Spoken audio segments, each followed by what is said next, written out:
ओम नमो भगवते वासुदेवाय नमः। नमस्कार, मेरे YouTube चैनल श्रद्धा में आप सभी लोगों का हार्दिक स्वागत है। उम्मीद करती हूँ कि आप सभी सुखी और स्वस्थ अपने अपने जीवन में व्यस्त होंगे।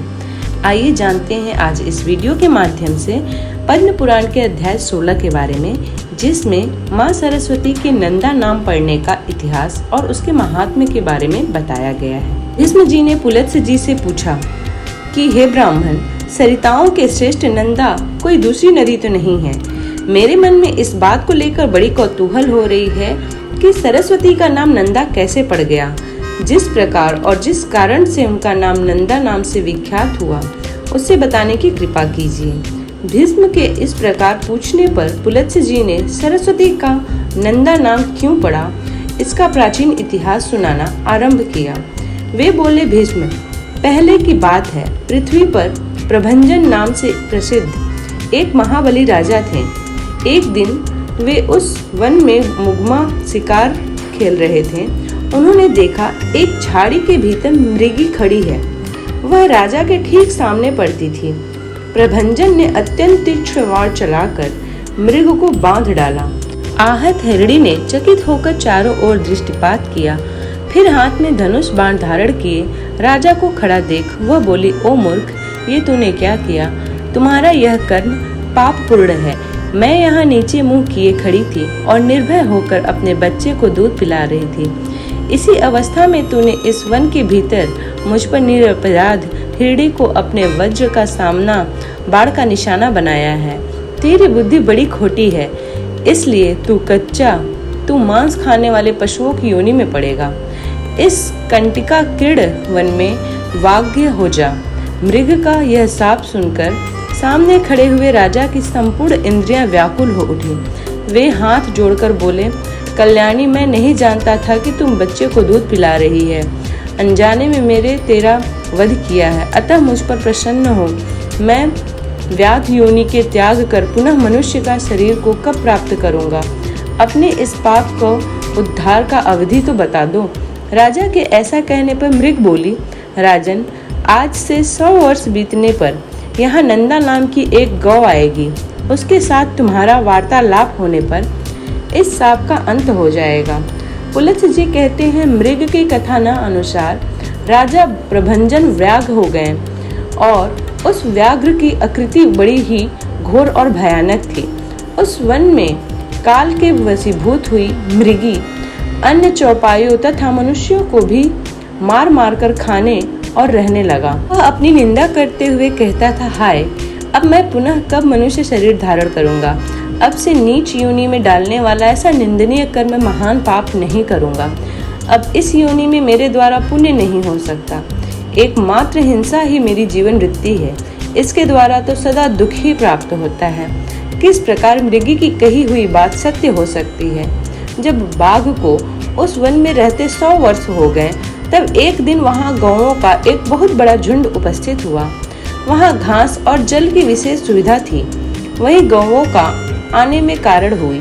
आते ही गौओं के विश्राम के लिए बाड़ लगा दी गई। ग्वालों के रहने के लिए भी साधारण घर और स्थान की व्यवस्था की गई। गोचर भूमि तो वहां थी ही, सबका पड़ाव पड़ गया। वन के पास स्थान गौओं को रंभाने के भारी आवाज से गूंजने लगा। मतवाले गोप चारों ओर से उस गौ को सामुदायिक रक्षा करते थे। गौओं के झुंड में एक बहुत ही हिष्ट पुष्ट तथा संतुष्ट रहने वाली गाय थी। उसका नाम था नंदा। वही उस झुंड में प्रधान थी तथा सबके आगे निर्भय होकर चलती थी। एक दिन वह अपने झुंड से बिछड़ गई और चरते चरते पूर्वों के बाघ के सामने जा पहुंची। बाघ उसे देखते ही खड़ी रह करता हुआ उसकी ओर दौड़ा और निकट आकर बोला, आज विधाता ने तुझे मेरा ग्रास नियत किया है, क्योंकि तू स्वयं यहाँ आकर उपस्थित हुई है। बाघ के यह रोंगटे खड़े कर देने वाले निष्ठुर वचन सुनकर उस गाय को चंद्रमा के समान कांति वाले अपने सुंदर बछड़े की याद आने लगी। उसका गला भर आया। वह स्वर से पुत्र के लिए हुंकार करने लगी। उस गौ को अत्यंत दुखी देखकर क्रंदन करते हुए देख बाघ ने बोला, अरे गाय, संसार में सब लोग अपने कर्मों का ही फल भोगते हैं। तुम स्वयं मेरे पास आ पहुंची हो, इससे पता चलता है कि तुम्हारी मृत्यु आज ही निश्चित है। फिर व्यर्थ तुम दुख क्यों करती हो? अच्छा यह तो बताओ कि तुम रोई किस लिए? बाघ का यह प्रश्न सुनकर नंदा ने कहा, बाघ, तुम्हें मेरा नमस्कार है, मेरा सारा अपराध क्षमा करो। मैं जानती हूँ कि तुम्हारे पास आए हुए प्राणी की रक्षा असंभव है, अतः मैं अपने जीवन के लिए शोक नहीं करती। मृत्यु तो मेरी एक न एक दिन होगी ही, किंतु मृगराज अभिनील अवस्था मैंने एक बछड़े को जन्म दिया है। पहली बियान का बच्चा होने के कारण वह मुझे बहुत ही प्रिय है। मेरा बच्चा अभी दूध पीकर ही जीवन चलाता है। घास को तो वह पता भी नहीं। इस समय वह गोष्ठ में बंधा है और भूख से पीड़ित होकर मेरी राह देख रहा है। उसके लिए मुझे बारंबार शोक हो रहा है। मेरे न रहने पर मेरा बच्चा कैसे जीवन धारण करेगा? मैं पुत्र स्नेह के वशीभूत हो रही हूँ और उसे दूध पिलाना चाहती हूँ। मुझे थोड़ी देर के लिए जाने दो। बछड़े को पिलाकर प्यार से उसका मस्तक चाहूंगी और उसे हिताहित की जानकारी लिए हुए कुछ उपदेश करूंगी। फिर अपनी सखियों की देख रेख में उसे सौंप कर तुम्हारे पास लौट आऊंगी। उसके बाद तुम इच्छा अनुसार मुझे खा जाना। नंदा की बात सुनकर बाघ ने कहा, अरे अब तुझे पुत्र से क्या काम है? नंदा बोली, मृगेंद्र, मैंने पहल बछड़ा ब्याई हूँ। सखियों के नन्हे बच्चों की रक्षा करने वाले ग्वालों और गोपियों को तथा विशेषतः अपनी जन्मदायिनी माताओं को देखकर उन सब के विदा लेकर आ जाऊंगी। मैं शपथ पूर्वक यह बात कहती हूँ। यदि तुम्हें विश्वास हो तो मुझे छोड़ दो। यदि मैं पुनः लौटकर ना आऊं तो मुझे वही पाप लगे जो ब्राह्मण तथा माता पिता का वध करने से होता है। बाघ ने मलेच्छों और जहर देने वालों को जो पाप लगता है वही मुझे भी लगे। जो गौशाला में विघ्न डालते हैं, सोते हुए प्राणी को मारते हैं तथा जो एक बार अपनी कन्या का घर करके फिर उसे दूसरे को देना चाहते हैं, उन्हें जो पाप लगता है वह मुझे भी लगे। जो अयोग्य बैलों से भारी बोझ उठवाता है, उसको लगने वाला पाप मुझे भी लगे। जो कथा होते समय विघ्न डालता है और जिसके घर पर आया हुआ मित्र निराश लौट जाता है, उसको जो पाप लगता है वही मुझे भी लगे। यदि मैं पुनः लौटकर ना आऊं, इन भयंकर पातकों को भय से मैं अवश्य आऊंगी। इन भयंकर पापों के भय से मैं अवश्य आऊंगी। नंदा की ये शपथें सुनकर बाघ को उस पर विश्वास हो गया। वह बोला, गाय, तुम्हारे इन शपथों से मुझे विश्वास हो गया है, पर कुछ लोग तुमसे यह भी कहेंगे कि स्त्री के साथ हास परिहास में, विवाह में, गौ को संकट से बचाने में तथा प्राण संकट उपस्थित होने पर जो शपथ की जाती है उसकी उपेक्षा से पाप नहीं लगता। किंतु तुम इन बातों पर विश्वास न करना। इस संसार में कितनी ही ऐसे नास्तिक हैं जो मूर्ख होते हुए भी अपने को पंडित समझते हैं। वे तुम्हारी बुद्धि को क्षण भर में भ्रम में डाल देंगे। जिनके चित्त पर अज्ञान का पर्दा पड़ा रहता है, वे क्षुद्र मनुष्य कुतर्कपूर्ण युक्तियों और दृष्टांतों से दूसरों को मोह में डाल देते हैं। इसलिए तुम्हारी बुद्धि में यह बात नहीं आनी चाहिए कि मैंने शपथ द्वारा बाघ को उग लिया है। तुमने ही मुझे धर्म का सारा मार्ग दिखाया है, अतः इस समय तुम्हारी जैसी इच्छा हो करो। नंदा बोली, साधो, तुम्हारे कथन ठीक है। तुम्हें कौन ठग सकता है? जो दूसरों को ठगना चाहता है वह तो अपने आप को ही ठगता है। बाघ ने कहा, गाय, अब तुम जाओ, पूर्वत्सले अपने पुत्र को देखो, दूध पिलाओ, उसका मस्तक चाटो तथा माता, भाई, सखी, स्वजन एवं बंधु बांधवों का दर्शन करके सत्यों को आगे रखकर शीघ्र ही यहाँ लौट आओ।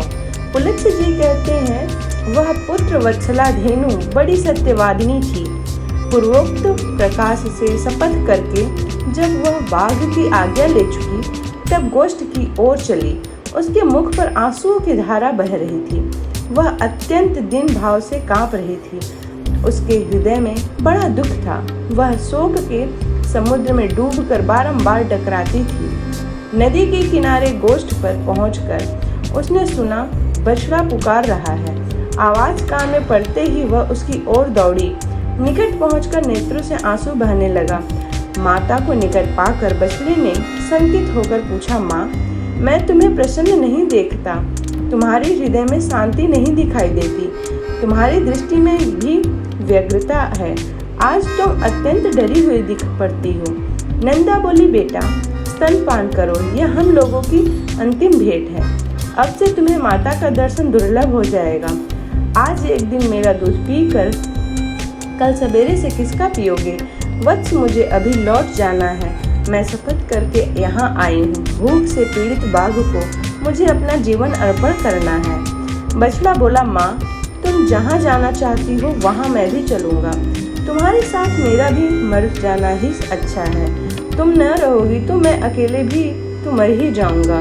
यदि बाघ तुम्हारे साथ मुझे भी मार डालेगा तो निश्चय ही मुझको वह उत्तम गति मिलेगी जो मातृ भक्ति पुत्रों को मिला करती है।